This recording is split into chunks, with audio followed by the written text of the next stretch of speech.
6 heures ce matin, les lycéens de Sada sont accueillis par des banderoles. Les maîtres d'œuvre ne sont autres que des parents d'élèves. Ils dénoncent le laxisme d'un professeur de philosophie envers l'éducation de ces terminales. Ces derniers feraient l'objet d'humiliations et violences verbales récurrentes. Parfois, quand on lui pose une question, il nous ignore et même parfois il a sorti plusieurs élèves pour ça. Parce qu'on ne comprend pas ses méthodes et surtout son cours. À un moment, il a carrément enregistré une élève qui faisait que dire ce qu'elle pensait. Et il lui a mis un rapport.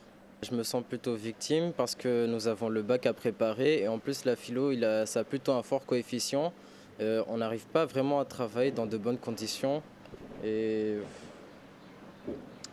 ça me rend inquiet, quoi.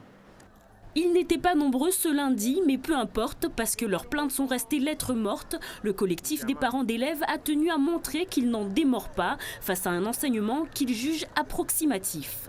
Il y a une cellule de recrutement uniquement allophone qui se trouve au vice-rectorat, qui nous envoie des professeurs dans les collèges, ne sachant ni parler le français, ni ayant des diplômes communautaires. On n'est pas d'accord du système de l'enseignement qui se trouve au lycée de Sada. Nous voulons une éducation de qualité. Nous voulons qu'on soit attendu par le système, par l'enseignement éducation à Mayotte. Si on n'a pas été attendu aujourd'hui, ça va se renouveler la prochaine fois. D'ailleurs, on a demandé à ce qu'on soit attendu à ce qu'il y ait une table ronde, donc on discute de la situation.